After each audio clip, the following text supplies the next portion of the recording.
Eu peço que, por gentileza, você abra a sua Bíblia lá no livro de Ruth, capítulo 4, os versículos 13 ao 22. Hoje nós teremos o nosso 7º e último sermão no livro de Ruth. Nós caminhamos bastante nesse livro, com atenção, com cuidado, e eu creio que uma das coisas que ficou mais clara é a forma como nós podemos ver a bondade da obra do Senhor Jesus Cristo, já nas páginas do Antigo Testamento. Então, nosso objetivo é que nesse momento de conclusão da exposição do livro de Ruth, possamos entender que, de fato, o livro de Ruth fala mais do que a própria Ruth, sobre a vida de Ruth, mas fala sobre a vida de todos nós que carecemos da glória de Deus e que só podemos obter a salvação por meio do nosso Redentor, o Senhor Jesus Cristo. Então, peço a vocês que abram lá em Ruth, capítulo 4, os versículos 13 ao 22, ouçamos aquilo que a santa lei de Deus tem a nos dizer. Assim tomou Boaz a Ruth, e ela passou a ser sua mulher. Coabitou com ela, e o Senhor lhe concedeu que concebesse, e teve um filho.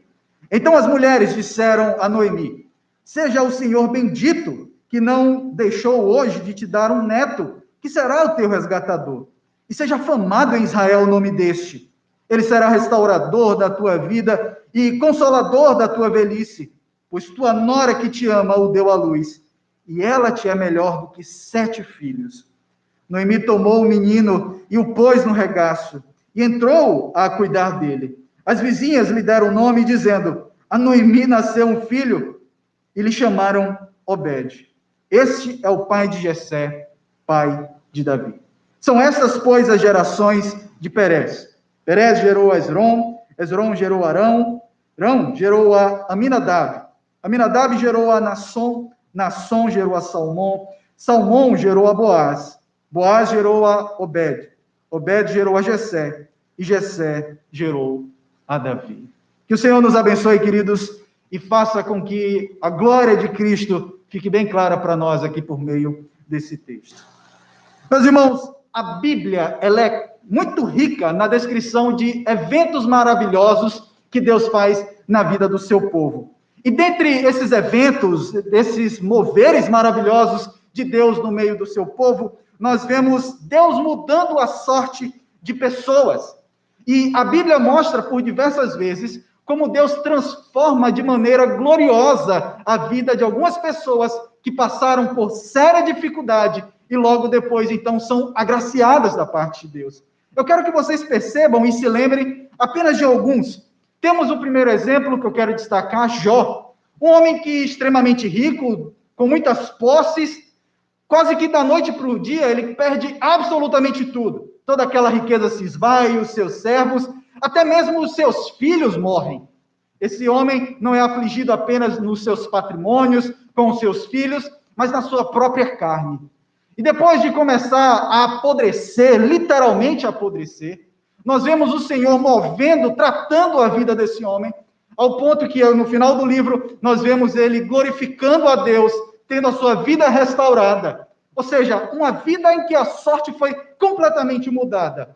Mas temos ainda outros exemplos, como, por exemplo, José, que após ser vendido como escravo para o Egito, foi para lá, passou por situações difíceis, e no final da sua história, vemos ele como um provedor da sua família. Os seus irmãos estavam lá e precisavam dele, e ele está lá, cuidando dos seus irmãos, exercendo um poder e uma influência muito grande dentro do reino do Egito. Mais uma vez, vemos um homem que teve a sua sorte completamente mudada. O terceiro exemplo que eu quero dar é do rei Davi.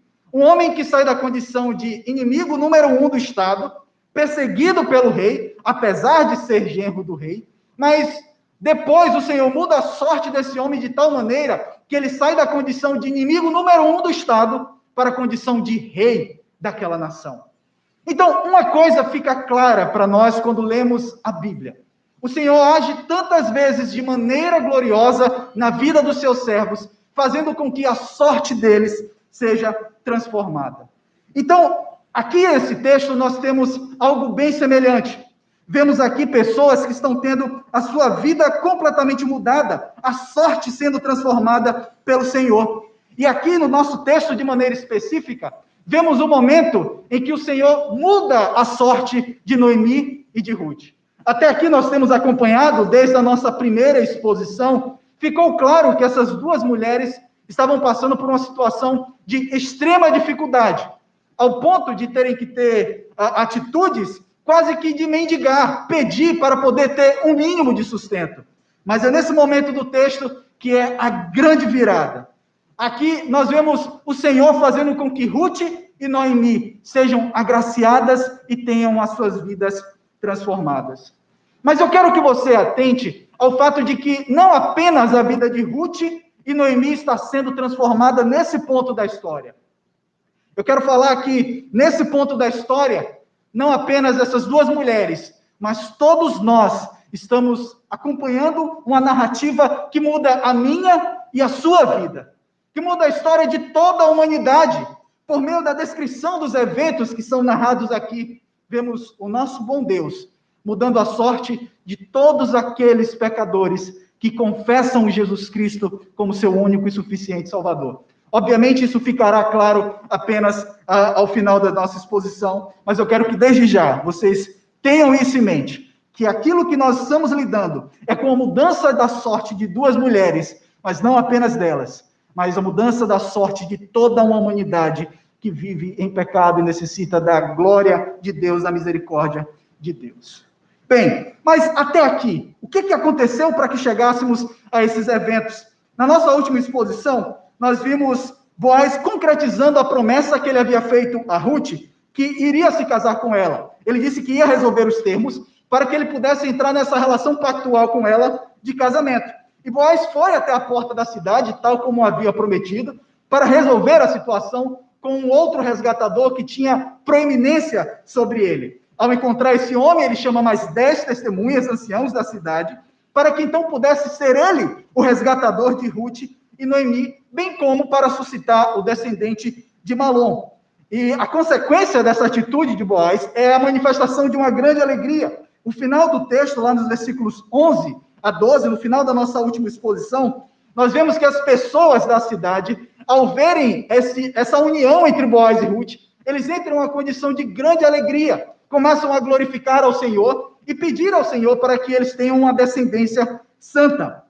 Então, após todas as pendências resolvidas, todos os termos entre Boaz e o seu fulano ser ajustado, o que nós vemos no nosso texto é justamente o momento em que Boaz se casa com Ruth. Chegou o grande dia. Esses dois vão se casar e então ter as bênçãos advindas do relacionamento de casamento. E é justamente por meio desse evento, desse casamento, é que essas duas mulheres estão tendo a sua sorte mudada. Elas saem de uma condição, primeiro, de pobreza, também de uma condição de não terem a proteção pactual de um homem e de não terem descendentes, para uma condição de riqueza, afinal de contas, Boaz era um homem extremamente rico. Também elas vão para a condição de terem a proteção pactual de Boaz, e por fim, elas têm a possibilidade, ou melhor, elas têm a graça da parte de Deus de receber um descendente dessa união entre Boaz e Ruth. E é justamente isso que o texto começa descrevendo. Um momento em que o Senhor muda completamente a sorte dessas duas mulheres, agindo de maneira graciosa com elas. Acompanhe comigo, por favor, o versículo 13, que mostra o casamento, de fato, de Boaz e Ruth, bem como as bênçãos oriundas dessa união. O texto começa nos dizendo o seguinte: assim tomou Boaz a Ruth, e ela passou a ser sua mulher. Coabitou com ela, e o Senhor lhe concedeu que concebesse, e teve um filho. Então, aqui é o momento em que, de fato, é descrito a união entre eles dois. É concretizado o casamento deles dois. E, naturalmente, começam as consequências das bênçãos oriundas do casamento. A primeira bênção que o texto descreve é justamente o fato de que eles começaram a desfrutar da intimidade conjugal. Eles coabitaram. Mas há ainda uma segunda bênção. A bênção da maternidade e da paternidade. O texto nos diz que o Senhor lhe concedeu que concebesse e teve um filho. Aqui eles puderam experimentar uma coisa maravilhosa, serem pai e mãe de uma criança que havia nascido. Mas eu quero que vocês atentem à forma como o texto descreve o que está acontecendo. O texto não fala simplesmente que eles casaram, coabitaram e nasceu um bebê. O texto fala que o Senhor lhe concedeu que concebesse. Percebam então como o texto ele é muito cuidadoso em dizer que é Deus agindo aqui na vida deles dois. Agindo sim na vida de Ruth e de Boaz, mas também sobre a vida de Noemi, como nós iremos ver na continuação do texto. É interessante que quando nós vemos em todo o livro de Ruth, basicamente só há duas partes em que esse livro fala de uma ação direta de Deus. A primeira vez que nós vemos a descrição dessa ação direta de Deus é lá no capítulo 1, versículo 6, quando o texto fala que o Senhor ouviu o clamor do seu povo e lhe deu o pão. Essa é a primeira vez no livro de Ruth em que o texto deixa claro que Deus está agindo em favor do seu povo. A segunda vez que nós vemos o Senhor agindo de maneira clara é justamente aqui. Uma ação de Deus dando um filho para eles dois. E é interessante, irmãos. Vejam, nós não sabemos quanto tempo Ruth foi casada com Malom, o filho de Noemi. Mas ela não gerou filhos disso. Nós não sabemos se era alguma dificuldade em Malom ou alguma coisa em Ruth. Mas o que nós vemos aqui no texto é: o Senhor abriu a madre de Ruth. E então há uma bênção da parte de Deus sobre a vida delas. Então há um bebê nascendo e a descrição então da esperança desse bebê que está nascendo. Mas antes da gente progredir no nosso texto, eu quero destacar para vocês aqui de maneira individual como que o Senhor está mudando a sorte dessas duas mulheres. No início da nossa exposição, eu falei que tanto Ruth quanto Noemi estão mudando nas suas vidas, obtendo uma graça da parte do Senhor nessa altura aqui do texto, nessa altura do livro. E eu quero que vocês percebam primeiro como Deus está mudando a sorte de Ruth. Como durante todo o livro, o texto mostra que o Senhor muda a sorte de pecadores. E ele está mudando aqui a sorte de Ruth. Primeiro, nós podemos destacar que ela foi uma mulher que nasceu fora do pacto, viveu como uma moabita. Mas o Senhor, então, traz essa mulher de maneira graciosa, e justamente por causa do pecado do seu antigo marido, ela pôde alcançar a graça de Deus. Pôde entender que o verdadeiro Deus era o Deus revelado entre os judeus lá em Israel. E era esse Deus que ela precisava servir. Então o Senhor muda a sorte dela logo no início da história do livro. E logo depois, vemos que ela se casou com Malom, mas ficou viúva antes de ter filhos. Mas agora, ela é uma mulher casada novamente e que tem filhos. Até pouco tempo, ela era uma mulher pobre que necessitava até mesmo de pedir favor aos outros para poder comer. Mas agora, por meio do seu casamento, ela está recebendo toda a provisão necessária, porque ela está em uma relação pactual com o homem que a sustenta e a mantém. E então, não só isso, nós vemos a reputação de Ruth. Imagina que antes ela vivia como uma moabita, e agora em toda a cidade só há uma fama para Ruth. Essa é uma mulher virtuosa. E essa mulher virtuosa, ela tem a graça da parte de Deus de se casar com um homem piedoso. Vejam então como tudo está sendo transformado na vida de Ruth. De uma mulher moabita, com um coração incrédulo, distante do povo de Deus, que viveu em pobreza, sendo completamente transformada. Mas é muito bom a gente ver a história completa. Tudo bem formado. Quando tudo dá certo, é ótimo a gente ver isso. Mas imagine cada processo desse na vida de Ruth. Quando ela abandonou a sua família, quando ela deixou de lado um novo casamento com alguém da sua família para ir até Belém, para viver lá com sua sogra. Imagine a dor dela de ter o seu marido morto diante de si e não poder fazer absolutamente nada e não ter filhos para que pudesse sustentá-la. Imagine a dor dessa mulher. E agora, meus irmãos, nós vemos que depois desse momento de grande aflição, o Senhor mostrou a sua providência e mudou completamente a sorte dessa mulher. Sim, falamos de Ruth, mas aqui eu quero que vocês percebam que há um movimento acontecendo no nosso texto.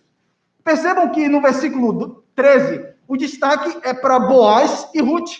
Mas quando nós chegamos lá no versículo 14 até o 17, os protagonistas não são mais Boaz e Ruth. A grande protagonista agora é Noemi. É interessante que alguns comentaristas destacam como há um movimento em cada capítulo do livro de Ruth. E depois vocês podem ler e perceber isso. Há um desenvolver da trama, e logo no final de cada capítulo, é como se a câmera da descrição dos fatos aqui do livro voltasse para Noemi. Sempre, cada capítulo termina se voltando para Noemi. Primeiro capítulo, ela termina com um coração amargo. No capítulo 2, é Ruth voltando para casa, dizendo que esteve na eira de Boaz. Capítulo 3, vemos então que essa mulher está dizendo que Boaz irá resolver a situação. Capítulo 4, ela está dizendo claramente que o Senhor lhe abençoou. O Senhor foi providente na vida dela e mudou a sorte. Então, por mais que Ruth e Boaz sejam tão presentes em todo esse livro, nós não podemos desprezar a construção textual que está sempre voltando para Noemi, sempre voltando para ela. E eu quero, nesse momento, que a gente possa falar um pouco de como o Senhor está mudando a sorte dessa mulher. Nós falamos inicialmente a respeito da mudança da sorte de Ruth, e agora vamos falar da mudança da sorte de Noemi. Vejam, no início desse livro, essa mulher abandona a terra que o Senhor havia dado para o seu povo, para ir então para a terra de Moabe, para viver lá com seu marido, uma atitude de desobediência ao Senhor. É bem verdade que nós não sabemos qual foi a participação dela nesse processo, mas de fato ela estava presente em uma atitude pecaminosa do seu marido.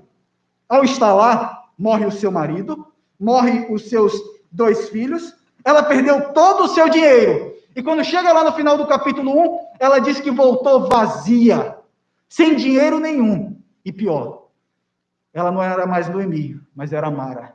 Uma mulher completamente amarga. Mas agora o capítulo 2 descreve a mudança da sorte dela. Essa mulher que estava vivendo em amargura, em uma dor de coração, ela é agraciada pelo Senhor. Agora ela tem um resgatador, ela tem o seu descendente, e mais, ela tem tudo isso, sem ter um filho. Já parou para pensar nisso? Como que uma mulher se torna avó, sem ter mais filho? Como que ela tem um resgatador, um descendente, se ela mesma não pode gerar mais? Percebam a falta de probabilidade disso está acontecendo na vida de Noemi.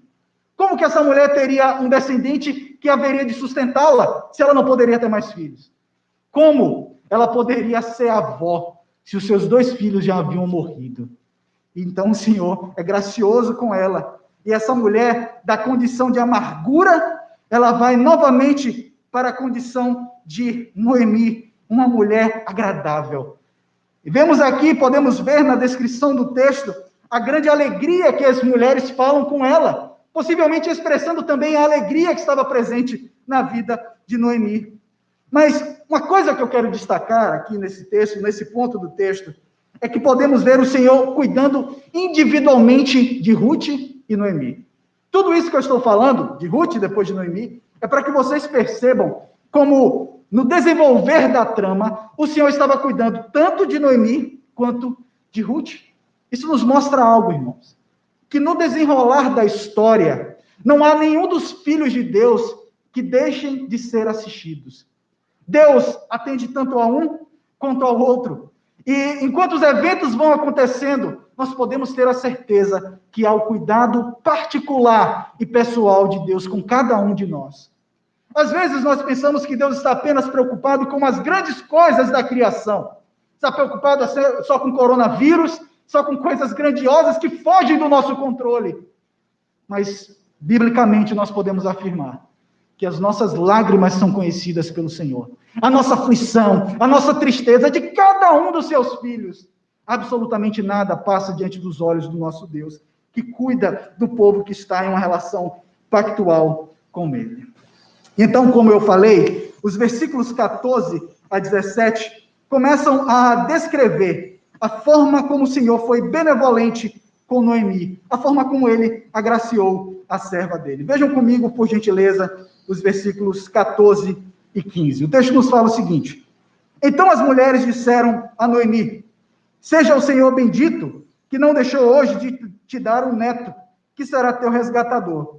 E seja afamado em Israel o nome deste. Ele será restaurador da tua vida e consolador da tua velhice, pois tua nora que te ama o deu à luz e ela te é melhor do que 7 filhos.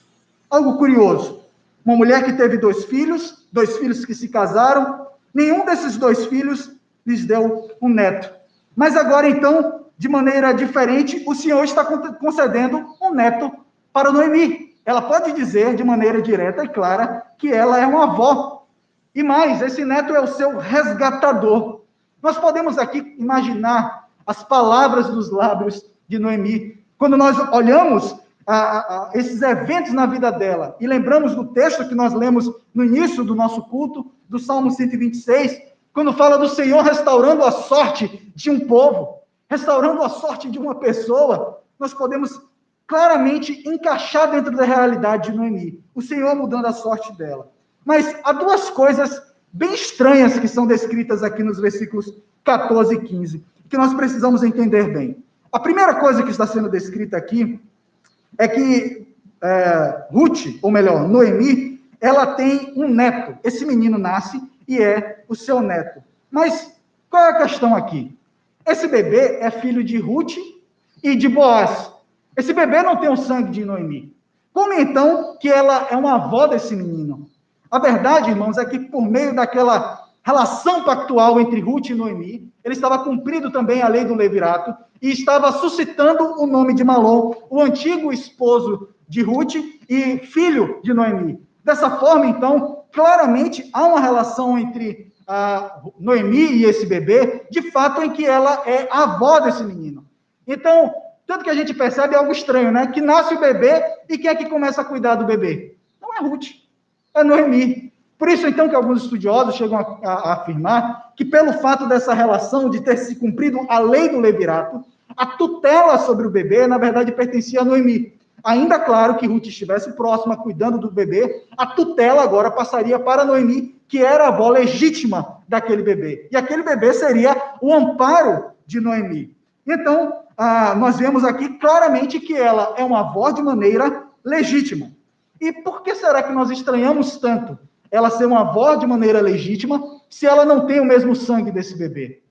Parece que a gente não entende muito bem o que é a doutrina da adoção. A gente esquece que não é sangue ou descendência ordinária que estabelece uma relação filial entre pai e filho, e até mesmo como nós vemos aqui, entre neto e avó. Esse exemplo se dá na nossa própria vida, quando nós olhamos que mesmo nós não sendo filhos legítimos de Deus, em Cristo Jesus, o Filho unigênito, nós somos chamados para a casa de Deus, somos chamados para o povo de Deus, e temos todos os privilégios do povo da aliança. Recebemos a filiação, as bênçãos, as admoestações, as correções. Então, enquanto nós não tivermos diante de nossos olhos a realidade da doutrina da adoção, que Deus estabelece uma relação de filiação, até mesmo fora da relação de sangue, nós não vamos entender o que está acontecendo aqui. E, de fato, esse bebê é um neto legítimo de Noemi. O segundo ponto que eu quero destacar, que aparentemente também algo estranho, é que é descrito que esse menino, o bebê que nasce, é o resgatador de Noemi, é o que diz lá no versículos 15. Ele será restaurador da tua vida e consolador da tua velhice, pois no tua nora que te ama o deu à luz, e ela te é melhor do que 7 filhos. Aqui fica uma dúvida, né? Quem é o resgatador? É Boaz ou é o bebê que está nascendo? Veja, o texto aqui está falando do bebê que irá cuidar de Noemi. Por que então que Obed, o bebê que nasce, ele é o resgatador de Noemi? É porque cairia sobre ele a responsabilidade de cuidar de Noemi até a velhice. Além disso, seria aquele bebê que iria suscitar o nome do marido falecido dela. Por isso, então, que esse bebê é o seu resgatador. E a bênção de Deus sobre a vida de Noemi é tão grandioso, é de maneira tão maravilhosa, que no final do versículo 15, aquelas mulheres que estão lá com ela, chegam a dizer, olha, você tem uma nora maravilhosa. Você perdeu 2 filhos, não foi? Mas essa nora que você tem é como 7 filhos. Essa nora que te ama, o deu à luz a Obed, e ela tinha melhor do que 7 filhos. Mas por que então que essa mulher, Ruth, é melhor do que 7 filhos que Noemi poderia ter? Será que um filho de Noemi iria renunciar, abdicar de tudo da sua vida para cuidar da sua mãe? Ruth fez isso. Abdicou da família dela. Abdicou de qualquer tipo de conforto para poder cuidar da sua sogra. E mais, Ruth poderia ter voltado para Moabe junto com Orfa, lembram dela? Logo no primeiro capítulo, essa mulher some de cena, mas Ruth permanece no povo da aliança, servindo a sua sogra em um amor sacrificial em prol dela. E no versículo 16, vemos que Noemi havia sepultado os seus 2 filhos, agora ela carrega como que um filho em suas mãos. Ela tem o seu neto em seus braços, já de idade avançada, e ela cuida desse bebê. Vejam comigo o versículo 16. Noemi tomou o menino e o pôs no regaço, e entrou a cuidar dele. Meus irmãos, aqui eu consigo imaginar como se fosse Noemi carregando aquele menino. Ia ser difícil de tirar o menino dos braços. Sabe quando mãe e avó fica bobo com a criança, com o bebê? Eu consigo imaginar Noemi assim, cuidando daquele menino. Dificilmente alguém ia tirar aquele menino dos braços dela. Ela estava alegre. Então, veja aqui como o Senhor tratou o coração de Noemi. Ela que não tinha mais filhos, tem esse seu neto. Ela que estava longe de Deus, agora está perto de Deus e recebendo bênçãos e mais bênçãos da parte dele. Então, no versículo 17, vemos o bebê recebendo o nome. E na última exposição, quando eu falei a respeito do senhor fulano, que foi lá tratar com Boaz, eu falei um pouco a respeito da importância do nome na Bíblia. Por vezes, nós vemos o nome que é atribuído a um bebê que acaba de nascer, um significado relevante que tem a ver com o próprio nascimento ou as condições em que nasce aquele bebê. E é justamente o que nós vemos aqui. A descrição do nome desse bebê, intimamente vinculado ao fato daquilo que ele representa em todo esse processo que está sendo descrito aqui no livro de Ruth. Vejam comigo o versículo 17. As vizinhas lhe deram nome, dizendo: a Noemi nasceu um filho, e lhe chamaram Obed. Este é o pai de Jessé, pai de Davi. Mas então, nome do bebê, Obed. O que será que significa isso? Literalmente, essa palavra significa no hebraico servo. E eu lhe pergunto, qual nome seria mais adequado a essa criança do que servo? Primeiro, porque ele era filho de Ruth, uma mulher que abdicou de si mesmo para poder servir a sua sogra, uma mulher que trabalhou para sustentar as duas, uma mulher que assumiu um preço terrível para poder sustentar aquela mulher que ela tanto amava e que tinha como uma mãe. Mas também, esse bebê era filho de Boaz.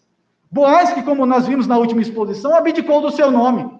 Abdicou de fazer o seu nome grande para poder, então, suscitar o nome de Malom, servindo em amor sacrificial a outra pessoa. 2 servos de Deus, tanto Ruth quanto Boaz, dando luz a uma criança. E o nome dessa criança é servo. Justamente porque ele aprende isso com seus pais. Aprende, primeiro, a servir ao Deus Criador dos céus e da terra, ao Deus de Israel. Mas também esse bebê aprenderia a servir a sua própria avó, a sua própria família, porque ele era o restaurador da sorte da sua avó. Então, no final do nosso texto, os versículos 18 a 22, nós vemos a descrição da árvore genealógica do rei Davi. É interessante porque quando a gente vê isso aqui, nós nos perguntamos, qual é a importância de uma genealogia quando nós vemos na Bíblia? Provavelmente você já teve já passou por aquela experiência de pegar a Bíblia, começar a ler uma genealogia e começar a dizer, meu Deus, aonde que isso vai parar? Qual é o significado disso tudo? Percebam que aqui termina a descrição do rei Davi, mostrando então que é justamente dessa trama que nós abordamos até aqui, é que nasce o rei de Israel. Então, o foco aqui dessa genealogia, a ideia central dessa genealogia, eu quero que vocês tenham em mente, que é mostrar o rei de Israel. O foco é, percebam como Deus está movendo todas as coisas para chegar na presença, ou melhor, para chegar para podermos ver claramente a chegada do rei de Israel. Então, esse é o ponto principal aqui. Eu quero que vocês vejam comigo mais uma vez os versículos 18 a 22, e então nós iremos falar de maneira mais cuidadosa sobre esses versículos dessa genealogia. O texto fala o seguinte: são estas, pois, as gerações de Perez. Perez gerou a Esrom, Esrom gerou a Arão, Arão gerou a Aminadab, Aminadab gerou a Nasson, Nasson gerou a Salmão, Salmão gerou a Boaz, Boaz gerou a Obed, Obed gerou a Jessé, Jessé gerou a Davi. Muitas coisas e muitos personagens poderiam ser destacados em toda essa genealogia. Mas eu quero que vocês observem comigo basicamente 3 coisas a respeito dessa genealogia. E essas 3 coisas que irei destacar, eu vou analisar em uma comparação, fazendo uma comparação, uma análise comparativa entre essa pequena genealogia que é descrito aqui, com a genealogia do Senhor Jesus Cristo, que é descrita lá no capítulo 1, versículos 1 a 6, ou melhor, versículo 1 a 16 de Mateus, capítulo 1. Vocês vão apenas acompanhando, e eu quero que vocês percebam a importância dessa genealogia que é descrita aqui. Eu falei que são 3 coisas. A primeira coisa que eu quero destacar aqui é aquilo que está lá no versículo 5 de Mateus, capítulo 1, onde nós vemos a seguinte descrição. O que nós vemos é basicamente o seguinte: temos aqui essa genealogia menor, e em Mateus, capítulo 1, versículo 1 a 16, essa genealogia ela é expandida. Afinal de contas, há uma progressão de eventos, uma progressão da história. Então, a genealogia lá de Mateus é a genealogia completa, e depois da história toda contada. Então, a primeira coisa que eu quero que vocês percebam é o versículo 5, lá de Mateus, capítulo 1. O texto nos fala o seguinte: Salmão gerou a Raabe, gerou de Raabe a Boaz. Este de Ruth gerou a Obed, e Obed a Jessé. Lá em Mateus capítulo 1, versículo 6, nós descobrimos uma coisa interessante. Lembram de Raabe? Ela é, na verdade, a mãe de Boaz. E eu creio que todos nós aqui lembramos quem é Raabe, a figura de Raabe. Ela é uma mulher cananita, prostituta, e que vivia em Jericó. E que o seu grande ato de fé foi justamente esconder os espias que haviam sido enviados por Josué. Ela creu no Senhor, foi salva, e é justamente essa mulher que era a mãe de Boaz. Ela se casou com um homem chamado Salmão, segundo o versículo 5, e eu lhe digo que Salmão é um homem de fibra.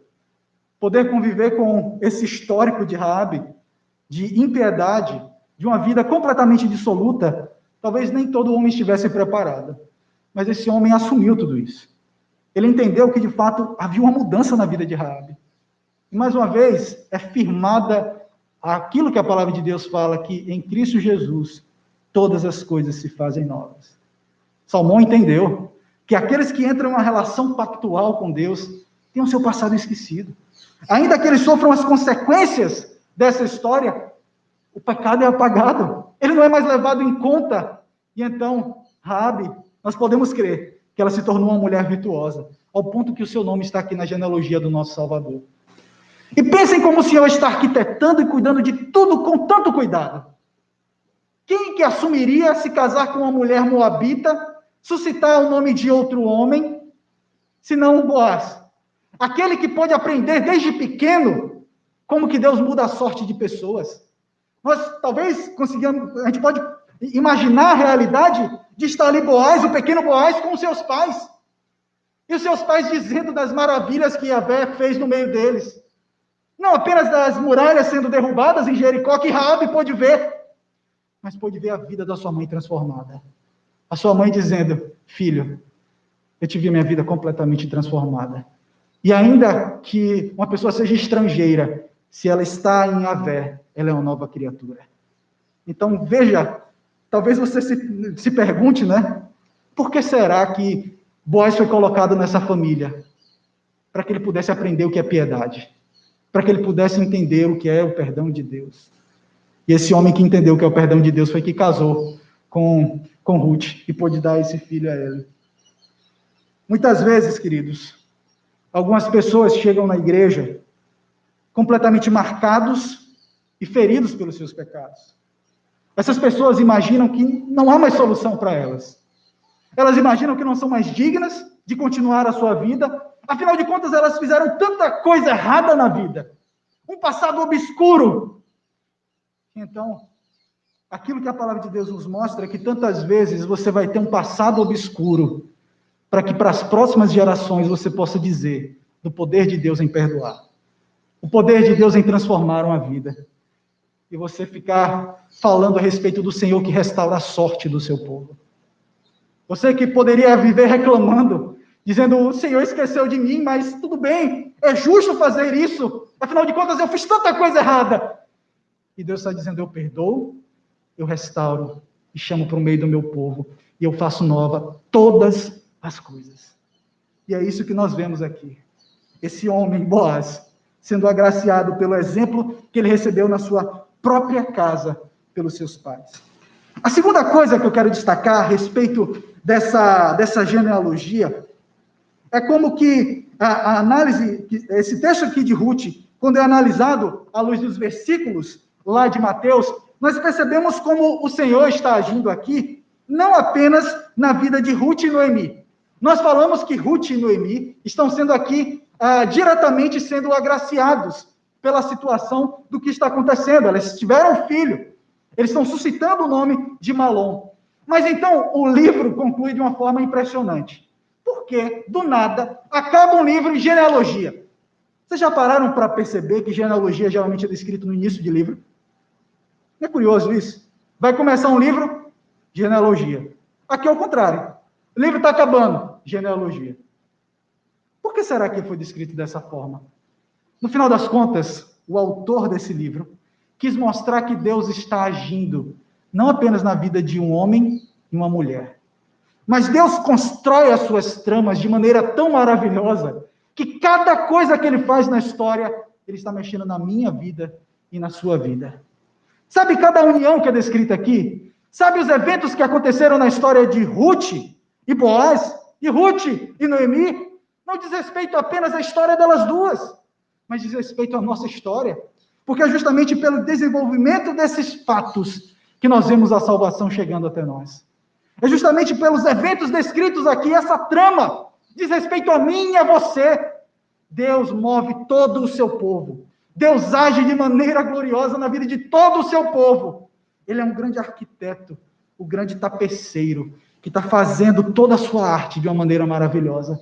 Então esse livro de Ruth diz respeito a mim e a você, diz respeito a um povo. E é isso que está sendo dito aqui. A terceira e última coisa que eu quero destacar a respeito dessa genealogia é que essa genealogia, ela termina falando de Davi. Então, o objetivo de fato dela é concluir chegando na história do rei Davi. Vocês devem se lembrar que na primeira exposição, eu falei que o livro de Ruth é como uma ponte entre o livro dos Juízes e o livro de 1 Samuel, mostrando um dado momento histórico, dentro do contexto do livro dos Juízes, dentro do momento em que os juízes exerciam o poder sobre Israel. Mas, se por um lado, aqui, ao concluir esse livro, nós vemos que ele termina em Davi, quando chegamos lá em Mateus, capítulo 1, os versículos 16 e 17, vemos que essa genealogia termina em uma pessoa diferente, mas termina em um descendente de Davi. A genealogia de Mateus termina apontando para o Senhor Jesus Cristo. Então, nós podemos afirmar categoricamente que essa genealogia, ela é ainda algo incipiente, algo pequeno diante de tudo aquilo que iria se desdobrar na história do povo de Deus. Porque, no final das contas, a dinastia de Davi apontava para o outro rei, aquele rei que o próprio Deus falou para Davi, daquele que se assentaria no trono de maneira perpétua, daquele que nunca deixaria de estar lá, porque havia sido feita uma promessa para Davi. E o filho de Davi, no final da genealogia de Mateus, capítulo 1, ele está lá no trono, descendente de Davi, governando e reinando. E então, meus irmãos, saiba que essa história, apesar de chegar em sua plenitude, lá em Mateus, ela não começou lá. Ela não começa aqui também, Ruth. A história do rei de Israel, daquele que seria o salvador do povo, começa lá em Gênesis 3,15. Passa pela história do povo que anda no deserto. Passa pela história de Ruth. Passa pela história dos juízes. Passa pela história do rei Davi, de Salomão, do povo que viveu no período do cativeiro babilônico. Mas então chega o grande herói, chega o grande protagonista, a estrela de toda a narrativa da Escritura. Ele mesmo fala que os Salmos, os Provérbios e todos os livros, a lei, os Salmos, os Provérbios, todos os livros, os históricos, todos falam a seu respeito. E é isso que nós vemos, queridos. O cumprimento dessa promessa dada aqui, o cumprimento dessa genealogia com a chegada do nosso Senhor e Salvador, o Senhor Jesus Cristo. Bem, eu quero concluir a nossa exposição nesse momento, diante daquilo que a gente já viu, basicamente com 4 aplicações. A primeira coisa que a gente tem que ter em mente é que a Bíblia é sobre uma única história bem específica, a história do nosso Messias. Por vezes a gente vê um livro, uma história como essa de Ruth e Boaz, nós imaginamos que a Bíblia é feita de histórias soltas, de gente muito santa e melhor do que a gente, porque nós olhamos para a história de Ruth e ficamos envergonhados, olhamos para a história de Boaz e dizemos como nós somos pequenos, não temos a fé desse homem, e é como se a Bíblia servisse apenas como isso, um padrão moral a ser exigido de nós, que nós devemos imitar algumas pessoas, mas essa não é a finalidade da Bíblia. Todas as pequenas histórias, inclusive a pequena história narrada aqui no livro de Ruth, liga a uma grande história maior, a história de que haveria de vir o descendente de Davi, haveria de vir o Messias para salvar o povo que vive em trevas, trazendo então luz para aqueles que se arrependem e creem na sua mensagem do Senhor Jesus Cristo. E então, se você tem lido a palavra de Deus imaginando como que eu posso ser corajoso como Davi? Como que eu posso vencer a depressão como Elias? Como que eu posso chorar e ser consolado como os profetas? Em última instância, a Bíblia não fala sobre isso. Mas a grande pergunta é, como que esse texto aponta para o meu Salvador? Como que o rei está sendo exposto aqui? Como que aquele que se assenta no trono por toda a eternidade está sendo exposto para mim? E é no momento em que eu olho esse Redentor, é no momento que eu olho esse resgatador que tudo faz sentido. Em que não fica apenas a moralidade da Escritura. Há um aspecto moral, sim. A palavra de Deus nos ensina qual é a verdadeira moral. Mas nós não entenderemos a moral. Nós não viveremos essa moral enquanto nosso interior não for transformado pelo poder do Espírito Santo, pela obra de Cristo Jesus. E é isso que nós precisamos. Olhar para essa grande história à luz do seu protagonista, que é Cristo Jesus. Segunda aplicação que eu quero trazer para nós é que a providência de Deus é difícil de ser entendida, mas nós podemos confiar nela. Muitas vezes, nós passaremos por situações difíceis, tal como Noemi e Ruth, que perdeu a sua família, que perdeu o seu marido e os seus filhos. Mas podemos estar certos que há um cuidado de Deus. E pior, nós poderemos passar por situações como essas difíceis e que nós não vamos entender absolutamente nada. Mas quando nós entendemos o que é a doutrina da providência de Deus, que mesmo em meio aos nossos tropeços, nossos pecados, o Senhor ainda assim está lá. Enquanto as coisas ficam ruins para nós, o Senhor está agindo em nosso favor. Enquanto a pandemia está acontecendo, há um Deus que age em nosso favor, cuidando do seu povo. Enquanto nós não entendermos isso, nós não vamos entender o que é a providência de Deus. Percebam comigo, se não fosse a fome de Belém, Elimeleque não teria ido para Moabe. Se não fosse essa imigração da família de Elimeleque, não haveria Ruth sendo conduzida para o meio do povo de Deus. Sem Ruth não haveria casamento com Boaz. Sem esse casamento com Boaz não haveria Obed. Sem Obed não haveria Davi. E sem Davi não haveria a linhagem santa do Senhor Jesus Cristo que nós conhecemos. Deus guiando todas as coisas, guiando a fome, guiando o pecado, até mesmo o pecado dos homens, o pecado de Elimeleque, guiando as fraquezas das pessoas, levando Noemi para a amargura, mas restaurando a sorte dessa mulher. Conseguem perceber como em tudo há o governo providente de Deus? Ele nos leva a estarmos amargos, mas Ele restaura em nós a alegria. Ele restaura em nós a satisfação de vivermos para a glória dEle. Por isso, então, meus irmãos, eventualmente na sua vida haverá um emaranhado de eventos que vai parecer que não faz sentido, mas creia que Deus está guiando a sua vida. E é justamente quando você tiver isso diante de você, é que você não vai julgar Deus pelas ações dele.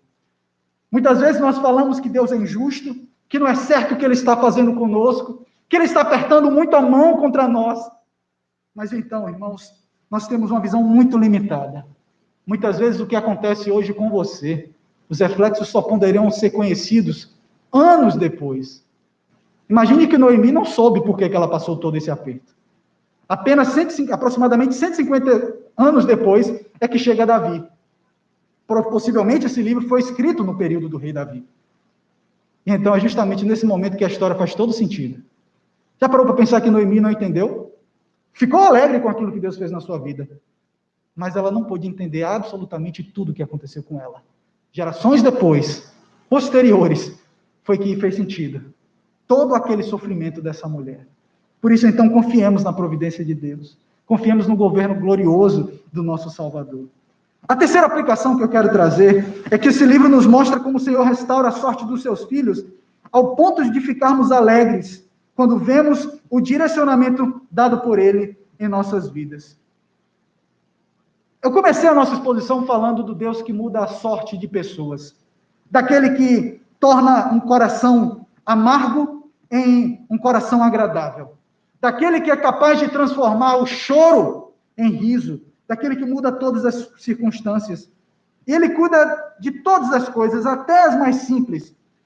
E tudo isso para nos chamar para mais perto dele, tal como Ele fez com Ruth e Noemi. Ele mudou a sorte delas. E bastou apenas que elas confiassem nele. Bastou apenas que elas entendessem que precisavam ir para Israel. Precisavam buscar o resgatador. Precisavam fazer com que a lei de Deus fosse obedecida na sua vida. Então, é justamente no final dessa história que podemos nos lembrar daquilo que nos diz o Salmo 37, os versículos 3 a 5. Confia no Senhor e faz o bem. Habita na terra e alimenta-te da verdade. Agrada-te do Senhor e Ele satisfará o desejo do teu coração. Entrega o teu caminho ao Senhor. Confia nele e o mais Ele fará. Ele irá restaurar a nossa sorte. Ele irá agir com graça nas nossas vidas. A quarta e última aplicação, que está, na verdade, intimamente vinculada à nossa última aplicação, é que a terceira aplicação eu falei do Deus que muda a sorte de pessoas, de servos de Deus que estão passando por sofrimento, e Ele é capaz de transformar as nossas vidas. Mas aqui, na última aplicação, eu quero falar do Deus que transforma a sorte de pessoas que se unem a Cristo Jesus. E aqui eu quero me dirigir diretamente a você que não tem Cristo como seu único e suficiente Salvador. Vimos aqui nesse texto como o Senhor restaurou a sorte de Ruth e Noemi. Duas mulheres pobres que precisavam de um resgatador.